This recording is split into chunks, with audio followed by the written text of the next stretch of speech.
There are 5 layers to the painting that, although they're integrated, they can be considered separately. If you're approaching the painting from a distance, the first thing you'll notice are the stripes. They reference the dehumanisation process that occurred in a place like Auschwitz Birkenau. It also references the striped clothes that the inmates wore, because I felt that was an important part of the dehumanisation process.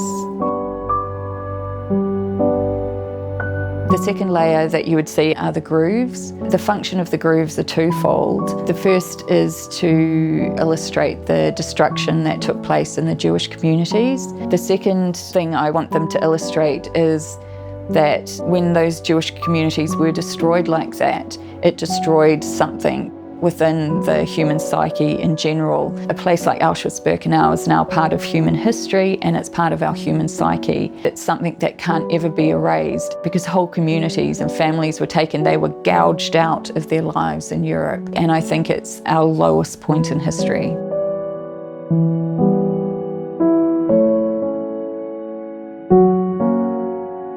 The third layer is the patterning of the points of paint that you see on the surface of the painting. I wanted to find a way to integrate Primo Levi's description of Auschwitz Birkenau, because I thought that was very important, what it did to human beings to be sent there, what it stripped them of, the level of suffering that it caused. And what he's describing is what happens when you brutalise people, when you dehumanise them, when they're given no agency, when they're given no choice. He's so articulate in his description of what that does to the human psyche, what it does to the human spirit. The fourth layer in the painting is the count. For me, it was really important that the exact number of people who lost their lives in Auschwitz Birkenau is represented in the painting.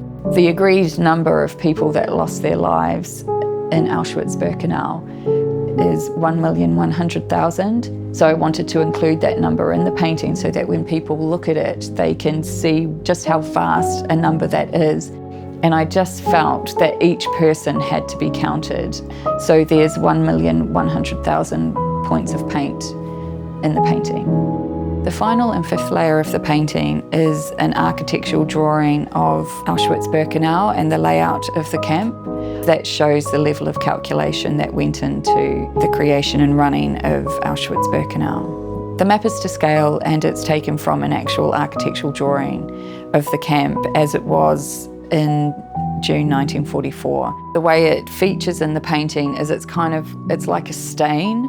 All the layers are stained with that. As I did the successive layers, I kept staining that underpainting. It stains the count as well.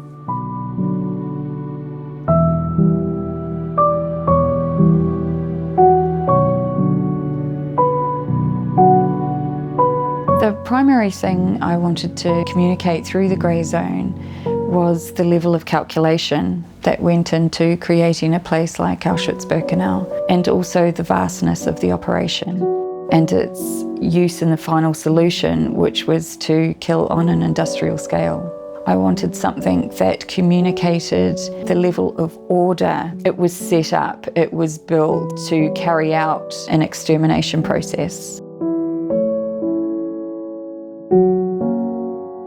It's become glaringly obvious that we as human beings and as a global community are not learning from our mistakes, that we're creating wars that continue to brutalise people. So that gives fertile ground for places like Auschwitz Birkenau to be formed. We don't seem to be learning our lessons from history, so I felt as an artist that I had a responsibility to at least confront this issue and create something that could be used as a teaching tool, because I think it is our only safeguard, is to know that this is what we are capable of, so that we can choose a different path.